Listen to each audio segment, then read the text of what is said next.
100 megawatt বিদ্যুৎ উৎপাদনে এডিবির 12 কোটি 16 লাখ ডলার ঋণ। বেসরকারি প্রতিষ্ঠানের সৌর প্ল্যান্ট হবে পাবনায়। বছরে কার্বন নিঃসরণ কমবে 93,654 মেট্রিক টন। অর্ধেকই ঝরে গেছে গুটি। বৃষ্টিপাত কমায় ভয়াবহ প্রভাব কৃষি অর্থনীতিতে। 2 মাসের নিষেধাজ্ঞা শেষে আজ মধ্যরাতে নদীতে নামতে প্রস্তুত জেলেরা। সরব হচ্ছে মাছ ঘাটগুলো। প্রচুর ইলিশ ধরা পড়বে আশা মৎস্য বিভাগের। $8 ট্রিলিয়ন ডলারের বিশ্ববাজার হালকা প্রকৌশল শিল্পের, তারপরে ধুঁকছে বাংলাদেশ। আমদানিতে মাত্রাতিরিক্ত শুল্ক ও ঋণ জটিলতায় কারণ, দাবি লাইট ইঞ্জিনিয়ারিং ইন্ডাস্ট্রির।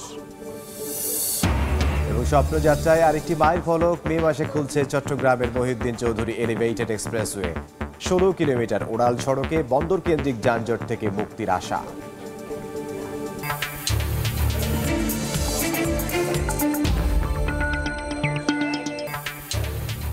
দেখছিলেন শিরোনাম। আমন্ত্রণ জানাচ্ছি দেশ ও দেশের বাইরের অর্থ বাণিজ্যের নানা খবর নিয়ে আমাদের নিয়মিত আয়োজন এ সময়ের বাণিজ্যে।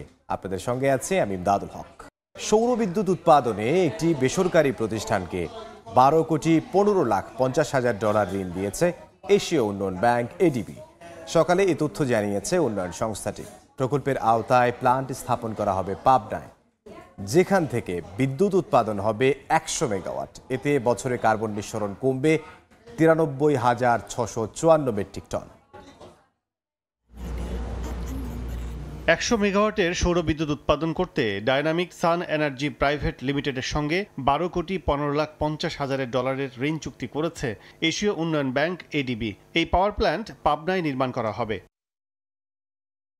বিদ্যুৎ কেন্দ্রটি দেশের প্রথম বেসরকারি খাতের ইউটিলিটি স্কেল সোলার ফ্যাসিলিটি, যেখানে কিনা বৈশ্বিক অর্থায়ন এসেছে। এক্ষেত্রে 4 কোটি 67 লাখ 50 হাজার ডলার অর্থায়ন করবে এডিবি। 2 কোটি 80 লাখ 50 হাজার ডলার ঋণ দেবে আমস্টারডাম ভিত্তিক ঋণদাতা প্রতিষ্ঠান ILX ফান্ড ও 4 কোটি 67 লাখ 50 হাজার ডলার দেবে জাপান ইন্টারন্যাশনাল কোঅপারেশনস এজেন্সি। পুনর্নবায়নযোগ্য জ্বালানি খাতে এমন বড় ধরনের বিনিয়োগ করতে পেরে উচ্ছ্বাস প্রকাশ করেছেন এডিবির প্রাইভেট সেক্টরের মহাপরিচালক। বলেছেন, পাবনায় তাদের এই বিনিয়োগ একটি উদাহরণ তৈরি করবে, যা বৈশ্বিক পর্যায়ে বুঝিয়ে দেবে যে ক্লিন এনার্জির ব্যবহার বাড়াতে এডিবি অগ্রণী ভূমিকা পালন করছে। কাজল আব্দুল্লাহ, সময় সংবাদ, ঢাকা।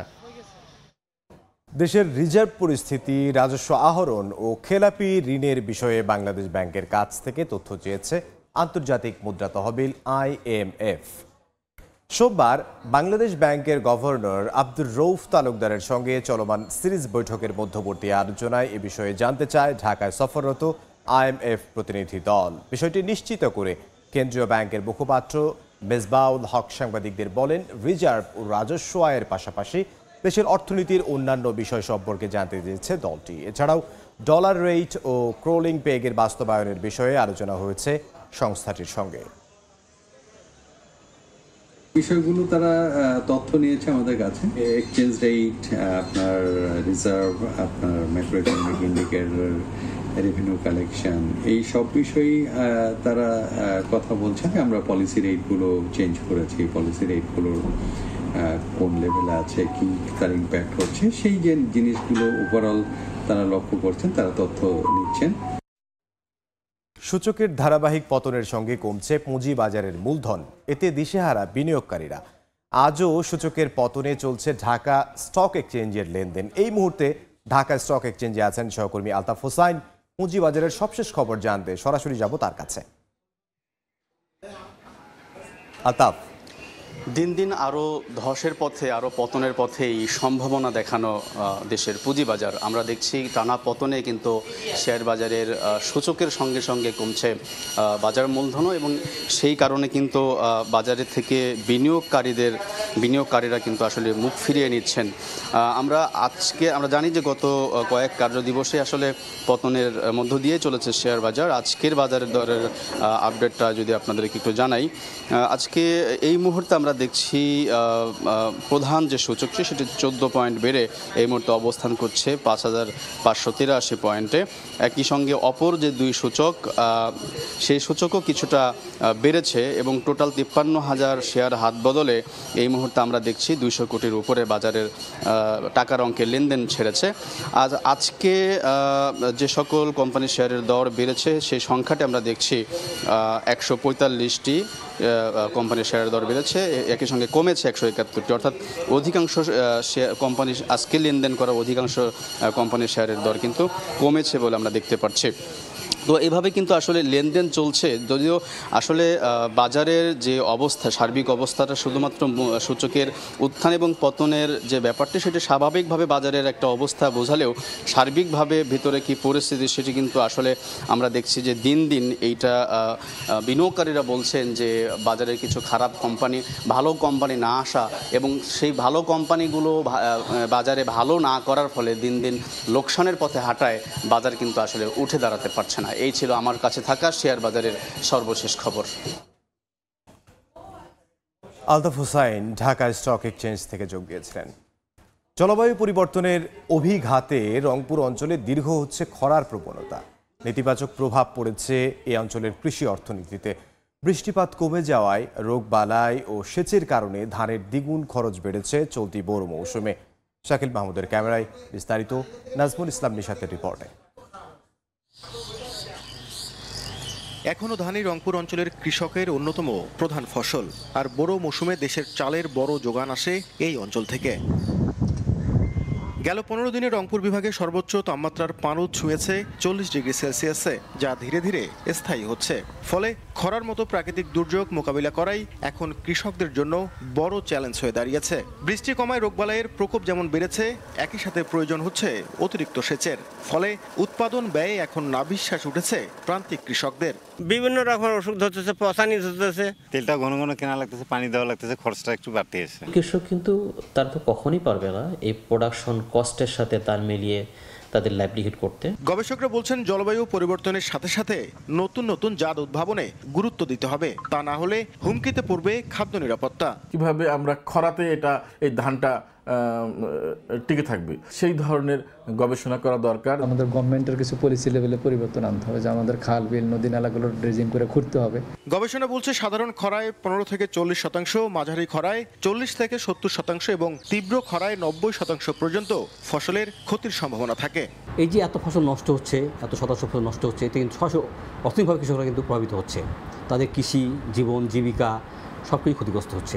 শুধু খরাই নয়, জলবায়ু পরিবর্তনের ফলে অতিবৃষ্টি ও অনাবৃষ্টির মতো দুর্যোগও মোকাবিলা করতে হচ্ছে রংপুর অঞ্চলের কৃষকদের।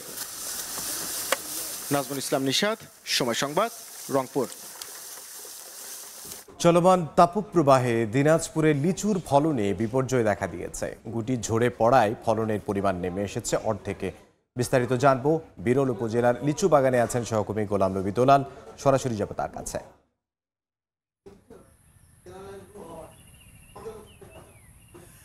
প্রচন্ড খরা এবং তাপদাহের কারণে দিনাজপুরে এবার লিচুর কারণে আপনার ধীরে ধীরে কিন্তু লিচুর মুখ গোটা কালো হয়ে যায়, আপনার কুটিগুলো থেকে ঝরে পড়ছে।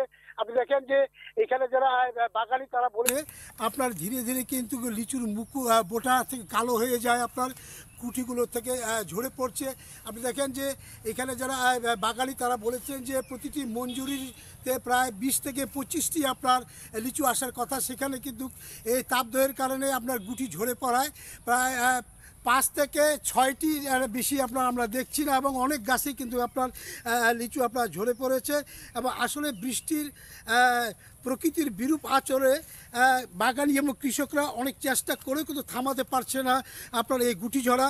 এবং এখানকার যে কৃষি বিভাগ তারা কিন্তু পরামর্শ দিয়ে যাচ্ছেন বেশি বেশি করে সেচ দেওয়া, বিকেল এবং সকাল 2 বেলায় আপনার সেচ দিচ্ছে। তারপরেও আপনার কোনো অবস্থায় কিন্তু লিচুর যে গুটি আপনার ছেমে পড়া থামানো যাচ্ছে না। মৌসুমের শুরুতে কিন্তু প্রচুর পরিমাণে যে মুকুল এসেছিল, কিন্তু পরিপূর্ণ হওয়ার আগেই কিন্তু আপনার এই লিচুগুলো আপনার ঝরে পড়ছে। বিশেষ করে যারা বাগানি এবং যারা বাগানগুলো কিনে নিয়েছেন তারা বলছেন যে এই তাপদাহ যদি দীর্ঘায়িত হয় তাহলে আপনার কোনো ক্রমে লিচু আপনার অর্ধেকের বেশি আপনার যে লিচু আপনার ঝরে পড়বে, এবং তাদের যে আপনার আশঙ্কা সেটা তারা বলছেন যে আমরা যেটা পুঁজি বিনিয়োগ করেছি সেটা কিন্তু তারা অর্ধেকও তারা আসবে না। বিশেষ করে আপনি জানেন যে এই সময়ের মধ্যে দিনাজপুরে আপনার বেদানা, চায়না, মাদ্রাজি, বোম্বে এই লিচুগুলো আপনার প্রচুর পরিমাণে আপনার গাছে ধরেছিল, কিন্তু এই যে তাপদাহ এই কারণে কিন্তু আপনার গুটি থেকে আপনার ঝরে পড়ছে। আপনি দেখছেন যে অনেক গাছেই কিন্তু আপনার ঝরে পড়ার কারণে আমরা দেখছি না লিচু অনেক কমে গেছে। দিনাজপুরে এবার যেটা আবাদ হয়েছে, কৃষি বিভাগ যেটা বলছেন যে 5700 হেক্টর জমিতে এবার ছোট বড় মিলে 13 উপজেলায় লিচুর আবাদ হয়েছে। তারা যেটা বলছেন যে এই পরামর্শ দিয়ে যাচ্ছেন, তারাও আশঙ্কা প্রকাশ করছেন যে যদি বৃষ্টি না হয় এবং স্প্রে যদি সেভাবে না করা যায় লিচুর ফলন কিন্তু আপনার ধরে রাখা যাবে না। তো আমার কাছ থেকে দিনাজপুরের সর্বশেষ এই ছিল। দিনাজপুর থেকে সহকর্মী গোলাম নবী দুলাল। 2 মাসের নিষেধাজ্ঞা শেষে আজ মধ্যরাতে নদীতে ফিরছেন জেলেরা। এরই মধ্যে সম্পন্ন করেছেন সব ধরনের প্রস্তুতি। সরব হতে শুরু করেছে মাছ ঘাটগুলো। এ বিষয়ে বিস্তারিত জানবো রাঙ্গামাটি উপজেলার কোড়ালিয়া জেলে পল্লীতে আছেন সহকর্মী শিকদার হোসেন জাবির। সরাসরি যাব তার কাছে। দীর্ঘ 2 মাস পরে কর্মচাঞ্চল্য ফিরেছে পটুয়াখালীর রাঙ্গাবালির জেলেপল্লীতে। আপনারা জানেন যে মার্চ এপ্রিল 2 মাসের জন্য পটুয়াখালীর তেঁতুলিয়া নদীর অভয়াশ্রমে 100 কিলোমিটার এলাকায় মাছ শিকারের জন্য নিষেধাজ্ঞা জারি ছিল। অর্থাৎ ইলিশের নিরাপদ প্রজননের জন্য এই যে তেঁতুলিয়া নদী, এই তেঁতুলিয়া নদীর 100 কিলোমিটার এলাকাকে চিহ্নিত করেছে অভয়াশ্রম হিসাবে। এই অভয়াশ্রম এলাকায় সব ধরনের মাছ শিকারের উপর নিষেধাজ্ঞা জারি ছিল, যার কারণে এখানকার জেলেরা সম্পূর্ণ কর্মহীন ছিল, বেকার ছিল। বেকার দিনগুলোতে জেলেদের কেটেছে খেয়ে না খেয়ে। তো এখন যেহেতু আজ মধ্যরাত থেকে যেহেতু নিষেধাজ্ঞা উঠে যাচ্ছে, জেলেরা নদীতে মাছ শিকারে নামবেন, সে কারণে দীর্ঘদিন পরে জেলেদের যে কর্মব্যস্ততা তা কিন্তু চলছে। কারণ শেষ মুহূর্তের জন্য তারা জাল ট্রলার মেরামত শেষে তারা নদীতে নামবেন, এজন্য তারা সকাল থেকেই এখানে কর্মব্যস্ত সময় পার করছেন। আপনারা দেখতেই পাচ্ছেন যে জেলেরা নদীতে মাছ শিকারের জন্য যাবেন, সে কারণে তারা জাল ঠিক করছেন। সব কিছু ঠিকঠাক করে তারা মধ্যরাত থেকে নদীতে নামবেন। তো আপনারা জানেন যে ইলিশের প্রজনন বৃদ্ধির লক্ষ্যে তেঁতুলিয়া নদীর 100 কিলোমিটার এলাকা অর্থাৎ ভোলার ভেদুরিয়া থেকে পটুয়াখালীর রাঙ্গাবালির চর রুস্তুম পর্যন্ত এই যে এলাকাটি, এই এলাকায় নিষেধাজ্ঞা জারি ছিল। নিষেধাজ্ঞার কারণে একেবারে সব ধরনের মাছ শিকার বন্ধ ছিল, যার কারণে এখানকার জেলেরা তারা সম্পূর্ণ কর্মহীন ছিল, মাছ শিকার করতে তারা পারেননি। আজ যেহেতু নিষেধাজ্ঞা উঠে যাবে, তারা নদীতে মাছ শিকারে যাবেন। জেলেরা আমাদেরকে জানিয়েছেন যে দীর্ঘ 2 মাস পর তারা যে মাছ শিকারে যাচ্ছেন, যদি নদীতে ঠিকভাবে মাছের দেখা মেলে, ইলিশের দেখা মেলে, সেক্ষেত্রে তারা পেছনের ঋণ শোধ করতে পারবেন। আর যদি মাছ না পাওয়া যায়, সেক্ষেত্রে জেলেদের আবার কিন্তু নতুন করে দুর্বিষহ দিন পার করতে হবে। তো এতটুকুই ছিল পটুয়াখালীর তেঁতুলিয়া নদীর জেলেদের আমার কাছে সবশেষ। পটুয়াখালী থেকে সহকর্মী শিকদার জাবির হোসেন। $8 ট্রিলিয়ন বিশ্ব বাজার, অথচ ধুঁকে মরছে বাংলাদেশের হালকা প্রকৌশল শিল্প। উদ্যোক্তারা বলছেন আমদানি করা পণ্যের দৌরাত্ম্যে ক্রমাগত বাজার হারাচ্ছেন তারা। কাঁচামাল আমদানিতে মাত্রাতিরিক্ত শুল্ক আর ব্যাংক ঋণের জটিলতায় সম্ভাবনাকে ডোবাচ্ছে বলে দাবি লাইট ইঞ্জিনিয়ারিং ইন্ডাস্ট্রি অব বাংলাদেশের। ফরহাদুর রহমানের রিপোর্টে বিস্তারিত। 35 বছর ধরে হালকা প্রকৌশল শিল্পে কাজ করেন সাব্বির মিয়া। তৈরি করেন বিভিন্ন শিল্পে দরকারি নানা যন্ত্রপাতি। একসময় ভালো চাহিদা থাকলেও এখন আর নেই তেমন। দেশ যখন এগিয়ে চলছে আর বাড়ছে মাথাপিছু আয়, সেই যাত্রাপথে কাজ হারিয়ে সংসারের আয় রোজগার নিয়ে শঙ্কার কথা জানালেন তিনি। আগের মতো কাজ নাই, এখন কাজ খুব কম। আমাদের বেতনেরই পয়সা পাই না এখন। বড় ধস একদম শিল্পতে। একই অবস্থা গুরুমুখী বিদ্যায় পারদর্শী ও প্রাতিষ্ঠানিক শিক্ষা নিয়ে এই খাতে যুক্ত হওয়া হাজারো প্রকৌশলীর। তারা বলছেন, শিল্পকে কোনো সুরক্ষা না দিয়ে আমদানি করা হচ্ছে কম দামি যন্ত্রাংশ, যা তাদের দাঁড় করিয়ে দিচ্ছে অসম বাজার প্রতিযোগিতা ও ঝুঁকির মুখে। এই কাজগুলো আমরা আসলে ছোট থেকে আমরা একটা ওয়ার্কশপে গিয়া ওখানে কাজ শিখছি, শেখার পরে তারপরে আমরা নিজের ওয়ার্কশপ দিয়ে বড় বড় যে কারখানাগুলো ছিল এলা তখন সব বন্ধ হয়ে যাইত। তার কারণ যে ব্যবসার প্রতিষ্ঠিতি লোকজন চালাইতেই পারে না। যে মালটা আমরা 1500 টাকা বানাইতাম, চায়না ওইটা 300 টাকার মাধ্যমে দিতে পারে। কৃষি, পোশাক কিংবা চামড়া সব শিল্পকে বাঁচিয়ে রাখে হালকা প্রকৌশল শিল্প। সব শিল্পে সুতি কাগার হয়ে থাকা এই হালকা প্রকৌশলে রয়েছে 8 ট্রিলিয়ন মানে 8 লাখ কোটি ডলারের বিশ্ব বাজার। অথচ বহু বছর ধরে হাক ডাক দিয়ে বহুমুখী পণ্য নিয়ে রপ্তানি বাজার ধরতে যাওয়া বাংলাদেশ এখনও আটকে আছে নামমাত্র রপ্তানি আয়ের পরিসংখ্যানে। কেন এমন বেহাল দশায় দেশের এই শিল্প খাতটি? যদিও রপ্তানি নীতি, শিল্পনীতি, পঞ্চবার্ষিকী পরিকল্পনা সবখানে গুরুত্ব দিয়ে বিবেচনা করা হয়েছে এই শিল্পকে, কথা ও কাজের ফাঁক গলে দিন দিন শিল্পটি তলিয়ে যাচ্ছে বলে আক্ষেপ এ খাতের শীর্ষ সংগঠন লাইট ইঞ্জিনিয়ারিং ইন্ডাস্ট্রি অব বাংলাদেশের। এই শিল্প খাতের যে একটা ভিতরে শক্তি আছে, এই শক্তিটাকে আমরা ফ্লারিশ করতে পারতেছি না বা জাতীয় অর্থনীতি কাজে লাগাতে পারতেছি না। ইচ অ্যান্ড এভরিওয়্যার আপনি দেখবেন লাইট ইঞ্জিনিয়ারিং অন্যতম প্রাধান্য পাওয়া একটা অগ্রাধিকার খাত, কিন্তু কোনো ইনভেস্টমেন্ট নাই, কোনো নতুন ইনোভেশন নাই। অর্থনীতিবিদরা বলছেন, রাজস্ব বোর্ডকে ভাবতে হবে কোথায় কিভাবে সুবিধা দিলে দীর্ঘমেয়াদে লাভবান হবে দেশ। আমরা চাইলে কিন্তু সেটা বাজারটা আরও প্রসারিত করতে পারি। তো সেক্ষেত্রে দেখতে হবে যে এই ডাইভার্সিফিকেশনের ক্ষেত্রে তাদের যে নীতি কী ধরনের সহায়তা দরকার আমাদের সরকারের দিক থেকে, এবং বাইরেও যাতে আমরা এই মার্কেটটা ধরতে পারি। হালকা যে সমস্ত প্রকৌশল যন্ত্রপাতি আছে সেগুলো আসলে আমরা এক্সপ্লোর করতে পারি, এবং এটা কিন্তু একটা পটেনশিয়াল সেক্টর। সংশ্লিষ্টদের দাবি, হালকা প্রকৌশলকে হালকা হিসেবে দেখলে কখনোই টেকসই হবে না ভারী শিল্পের অগ্রযাত্রা। ফরহাদুর রহমান, সময় সংবাদ, ঢাকা।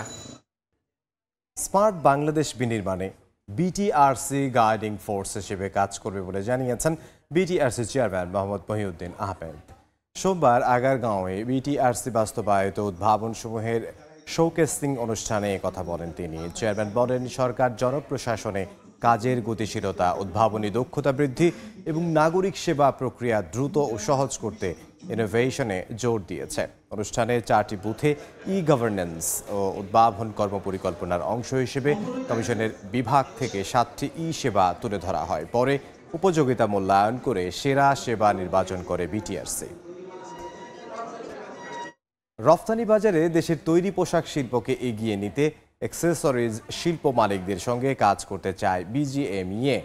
সোমবার সন্ধ্যায় রাজধানীর একটি হোটেলে অ্যাক্সেসরিজ শিল্প মালিকদের সংগঠন বিজেএপিএমইএর দ্বিবার্ষিক নির্বাচন উপলক্ষে আয়োজিত এক অনুষ্ঠানে কথা জানান বিজেএমইএর সভাপতি এস.এম. মান্নান কোচি। এ সময় ঢাকা 19 আসনের সংসদ সদস্য সাইফুল ইসলাম অভিযোগ করেন, প্রধানমন্ত্রী ব্যবসায়ীদের পাশে দাঁড়ালে বাধা তৈরি করেন আমলারা, এমনকি আমলাদের কারণেই দেশে বিদেশি বিনিয়োগ আসছে না বলেও দাবি করেন তিনি। যে কোনো সমস্যা, যে কোনো সংকট একসাথে মোকাবেলা করব এবং এই শিল্পকে, এই পোশাক শিল্পকে আমরা সামনের দিকে আরো এগিয়ে নিয়ে যাব, দেশকে আরো সমৃদ্ধ করব। আজকে 47 বিলিয়ন আমরা রপ্তানি করছি, সামনে আরো এই শিল্পকে আরো এগিয়ে নিয়ে যাব। 100 বছরে পা দিল লাক্স। সে উপলক্ষে রাজধানীর 5 তারকা হোটেলে এক জমকালো অনুষ্ঠানের আয়োজন করেছে ইউনিলিভার বাংলাদেশ।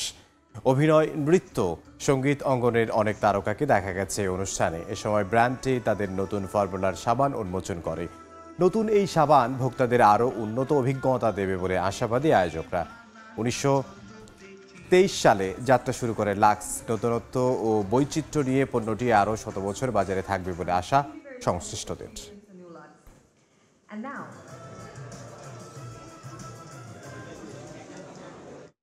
এলপিজি ব্যবহারে সতর্কতা ও সচেতনতা আগের তুলনায় অনেক বেশি জরুরি। পাশাপাশি এ খাতের প্রতি নীতি সহায়তা সহ জরুরি দৃষ্টি দেওয়াও। বিষয়গুলো উঠে আসে বাংলাদেশের বৃহত্তম এলপি গ্যাস অপারেটর ওমেরার আয়োজিত স্বাস্থ্য ও নিরাপত্তার উপর ক্লিন ফুয়েল হিসেবে এলপিজির প্রভাব শীর্ষক গোল টেবিল আলোচনায়। বিশ্ব স্বাস্থ্য ও নিরাপত্তা দিবসে ওমেরার কর্পোরেট কার্যালয়ে আয়োজিত এ সভার লক্ষ্য ছিল বিশ্বব্যাপী নিরাপদ ও স্বাস্থ্যকর কর্মক্ষেত্রের জন্য সচেতনতা বৃদ্ধি ও সমর্থনের জন্য আন্তর্জাতিক শ্রম সংস্থা ILO এর লক্ষ্য পূরণে সহায়তা করা। চলমান তীব্র তাপপ্রবাহে অতিষ্ঠ জনসাধারণের মাঝে বোতলজাত পানি ও খাবার সেলাইন বিতরণ করেছে এসএমসি। রাজধানীর বনানীতে এসএমসির প্রধান কার্যালয়ের সামনে কর্মসূচির আয়োজন করা হয়। তীব্র গরমে ঘামের সময় হারিয়ে যাওয়া ইলেকট্রোলাইট পূরণে ওরসালাইন এন পান করার পরামর্শ এসএমসি এন্টারপ্রাইজ লিমিটেডের। এমন পরিস্থিতিতে জনগণকে কিছুটা স্বস্তি দিতে বিনামূল্যে পানি এবং এসএমসি ওরসালাইন এন বিতরণের উদ্যোগ নিয়েছে সংস্থাটি। এ সময় সংস্থাটির মহাপরিচালক ও প্রধান নির্বাহী পরিচালক সহ অন্যান্য কর্মকর্তারা উপস্থিত ছিলেন। বর্তমানে 15 কোটির বেশি মানুষ ওরাল স্যালাইন এন গ্রহণ করছেন।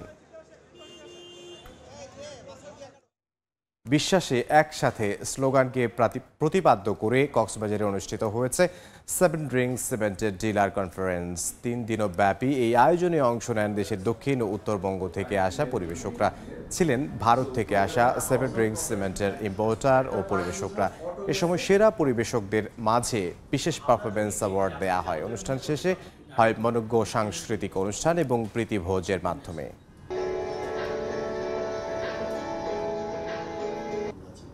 যুক্তরাজ্যের শ্রমবাজারের বড় অংশ বাংলাদেশিদের দখলে। সম্প্রতি 20 ঘন্টা উন্মুক্ত শ্রম কিংবা দক্ষতা প্রমাণ সাপেক্ষে যে কোনো পেশায় কাজের অধিকার দিয়েছে দেশটির সরকার। লন্ডন থেকে শোয়েব কবিরের রিপোর্ট।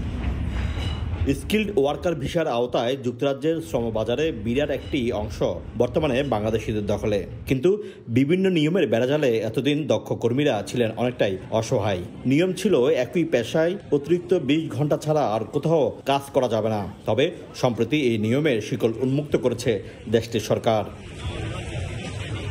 নতুন নিয়ম অনুযায়ী এখন থেকে যে কোনো পেশায় দক্ষ কর্মী হিসেবে অতিরিক্ত 20 ঘন্টা কাজ করতে পারবেন যে কেউ। সেই ক্ষেত্রে মূল কোম্পানিতে কাজ ঠিক রেখে করতে হবে অতিরিক্ত 20 ঘন্টা। মেইন জবে ফুল টাইম অ্যাটেন্ড করার পর কাজ করার পর তিনি 20 আওয়ার্স বাইরে করতে পারবেন। আগে ছিল সেম বা সিমিলার কোম্পানিতে গিয়ে করতে হবে। এখন এটাকে একটু ওয়াইড করে যে সেম এবং সিমিলার না হয়ে অন্য কোম্পানিতেও উনি কাজ করতে পারবেন। তবে এর সুফল পেতে ভোগান্তিতেও পড়ছেন অনেকে। ঘোষণা এলেও কোর্ট প্রদর্শন করে যেখানে নিজের কাজের অধিকার প্রমাণ করতে হয় সেটি নিয়ে বিড়ম্বনায় চাকরি প্রত্যাশীরা। যারা এমপ্লয়ি কাজ হায়ার করতে চায় তারা কাজ দিতে চায় না, কারণ আমাদের শেয়ার কোড এখনো শো করতেছে না। এটা হচ্ছে আমাদের প্রধান সমস্যা বর্তমানে। কোনো জায়গায় আমরা যখন কাজ করতে যাই, কাজের অ্যাপয়েন্টমেন্ট ইন্টারভিউতে শুরুতে ওরা চায় শেয়ার কোডটা অনলাইনও নাই, আমাদের এর সাথে অ্যাড করাও নাই। তবে সময়ের সঙ্গে এই বিড়ম্বনা দূর হবে এমনটি প্রত্যাশা সবার। আর এর মধ্য দিয়ে নতুন এক অধ্যায়ের শুরু হবে বলে মনে করছেন স্কিল ওয়ার্কার রোডে থাকা বাংলাদেশিরা। শোয়েব কবির, সময় সংবাদ, লন্ডন। এ পর্যায়ে শীর্ষ সংবাদগুলো জানিয়ে দিচ্ছে আরও একবার। 100 মেগাওয়াট বিদ্যুৎ উৎপাদনে এডিবির 12 কোটি 16 লাখ ডলার ঋণ। বেসরকারি প্রতিষ্ঠানের সৌর প্লান্ট হবে পাবনায়। বছরে কার্বন নিঃসরণ কমবে 93,654 মেট্রিক টন। বাগানে অর্ধেকে ঝরে গেছে গুটি। বৃষ্টিপাত কমায় ভয়াবহ প্রভাব কৃষি অর্থনীতিতে।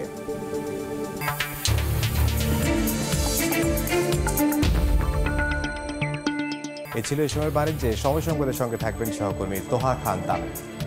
ইমদাদ, আপনাকে ধন্যবাদ। সময় সংবাদ দিয়ে ফিরছি কিছুক্ষণ পর। সঙ্গে থাকুন সময়ের।